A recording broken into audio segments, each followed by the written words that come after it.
Hi everyone, welcome back to my channel and to my vlog series that I like to call Becoming an Interior Designer. As you can tell by the title of this video, I have officially graduated. I'm so excited because this basically means that I get to work with clients now, which I've been so anxiously wanting to do, so I'm super happy about that. For those of you guys who have been part of this journey with me since episode 1, which was all about getting started, you guys know that just a couple of months ago in March is when I decided that I wanted to pursue the path of interior design as my future business and career. And here I am, a graduate of the Interior Design Institute. I have my diploma in hand now, and I can basically go out into the world and kind of do it up, you know? I've had so much fun for these past few months because a course that I enrolled myself in with the Interior Design Institute was so amazing. I learned so much. I developed a new set of skills, basically acquired a theoretical foundation of the principles of design, and so now I can actually apply them into real life and officially start working with clients. If you guys have always wanted to do interior design or just want to pursue it as a side hobby, then I would definitely recommend this online course. And of course, if you want to learn more about it, I did a little review on it, so you can definitely check out the link up there. And the other exciting news is that I also registered my name, which is Elevated Living by Sarah Adnan, as a business. A small business, but you know, a business nonetheless, which sounds all fancy, but it basically means I now have an HST number, which means that I can officially start working with clients. I think that's pretty exciting. Now, the challenge is getting myself out there and actually getting the clients. So I wanted to spend a little bit of time talking about some of the things that I started doing to kind of promote my brand without spending a lot of money through non-traditional avenues of marketing, and also share with you what I've seen working so far. So, you know, if you're someone like me who's maybe just starting out their business, doesn't have to be in interior design, but it could be about anything, you might find some value. So definitely keep on watching. In this game of being a sole proprietorship, having a small business, especially in this field of interior design, word of mouth is key. What does that mean? Word of mouth basically is your free avenue of marketing. Now, just because it's free doesn't mean that it's easy. It actually takes a lot for you to establish trust among your community, whether it's your friends, your family members, or just people in your neighborhood. It takes a lot for you to get yourself out there, make yourself known as this person who's offering interior design services, and then from there the conversation starts and people start talking about you, referring you, and so forth. Now, how do you actually do that? In episode 1, I talked all about getting started on social media, where I went through the importance of having your brand present online. Because I started my Instagram page, my Facebook page, my Pinterest page, right when I enrolled myself in school, I was able to establish, you know, a decent amount of following within my own community. And so now that I have graduated, I'm able to hone in on that audience and basically let them know that I am offering these services. So for me, what I found helpful was in those past few months that I was in school, I would just share the tips and tricks and knowledge that I was learning in school so that people who were following me found some value in my page. And that is the main thing when it comes to building trust for yourself, right? People want to follow someone who is giving them good value, good information, or just like really good content. And because I was able to do that, if I now go ahead and say that I am offering these services, they will more likely trust my judgment and then maybe even refer me to someone who they know is looking for such services. You know, so many times conversations happen where you've just moved into your new place, whether it's a rental unit or your owned property, and you're like, you know, I really want to like make my bathroom look nicer, or I want to make my living room, or I want to do a makeover for my bedroom. And in those conversations, you can so easily be like, oh, I actually know this girl, you know, she has this page and she just started doing her business, so, you know, you can check her out. So that's really what, you know, word of mouth means. And the other way that you can make sure that the word of mouth is working for you is making sure and this is really important, making sure that you have a portfolio for yourself. The word of mouth is not going to happen if you don't have anything to show, right? What I found super helpful was having a set of really good pictures. So don't have to be a lot, but maybe 3 to 4 pictures that show your work.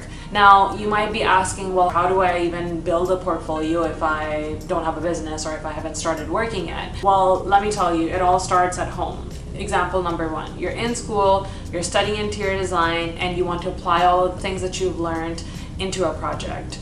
You go knock at your mom's door and you say, hey mom, you know the bathroom in your upstairs room? I know it's great, but can I just temporarily stage it? Or can I just fix it? Just do a little bit of touches. Your mom will most likely say yes, and there you go, that's project number 1. You fix it up, and sometimes you can even be creative. You don't have to spend a lot of money. So if you want to purchase, let's say, a few materials, you can do that temporarily, and then you can even return them if you want, if you don't want to spend that much money. But just take a few decorative items, make it look nice, take your professional photos, and if you are not a good photographer, then I'm sure there's somebody in your friend circle who is. Get them to take your photos, and there you go. You have project number 1 to show in your portfolio. Number 2, your Instagram account is your portfolio. You can obviously have a website and have beautiful pictures there, but websites usually cost money. You have to pay a monthly fee. So just use Instagram as your storyboard to show people that this is the kind of stuff that you're into.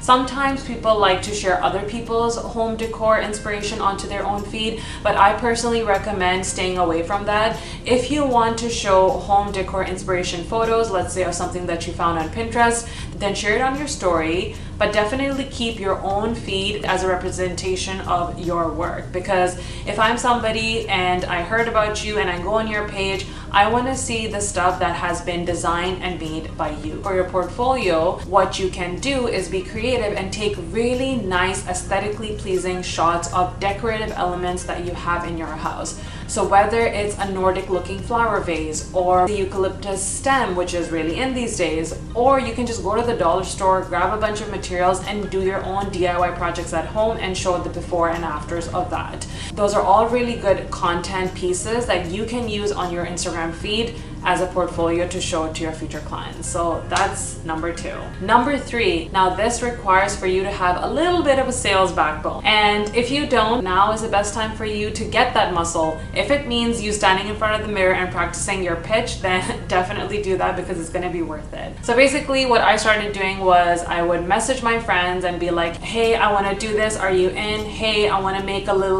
jewelry holder for your room, are you in? If you do that enough times, and if you bother your friends and your family members enough times, one of them is at least going to say yes. And that is how you have yet another project to showcase on your portfolio. Just to recap, we talked about word of mouth, how important that is to get your business out there. Number 2, having your own portfolio, how very important that is to get your business out there. And I want to talk about the last little tip, which is paid partnerships or in-kind partnerships with influencers within your own community. Now the third one I found has been helping me establish an audience. So what that really means is, let's say you're in Toronto, you want to find all of the lifestyle, food, or home decor bloggers / influencers that are within the Toronto / the Greater Toronto area, because you want to build an audience locally that will potentially convert into clients in the future. You really want to focus your energy and efforts on getting an audience that is within your own community. That's the fastest way that you're going to get business. That's the fastest way that you're gonna get that word of mouth promotion. And you might even want to set aside a little bit of budget for just this type of marketing, because sometimes I find that influencers are more than happy to promote you on their own page for free. But then there are some influencers, and usually these influencers are the bigger ones who have 30,000 followers and above. They have PR packages to what they can do if you want yourself to be promoted. So reach out to at least 5 to 10 influencers a month and just ask them like, hey, I'm just starting out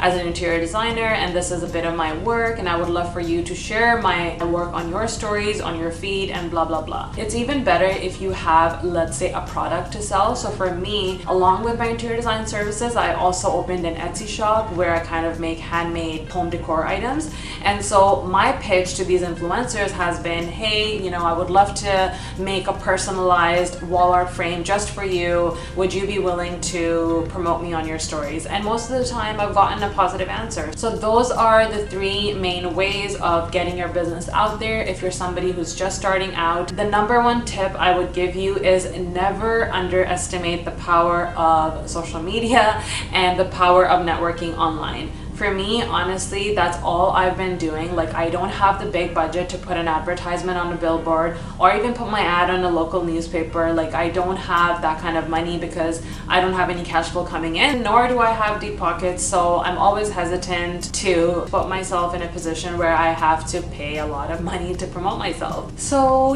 yeah, that is it. If you guys like this video, then definitely give it a thumbs up, and like I said, word of mouth is key, so let your friends know about me. I make all sorts of fun videos on home decor, DIY projects, as well as home makeovers. So if this is the type of content for you, then definitely hit the subscribe button, and I'll see you guys in my next vlog. Until then, bye bye.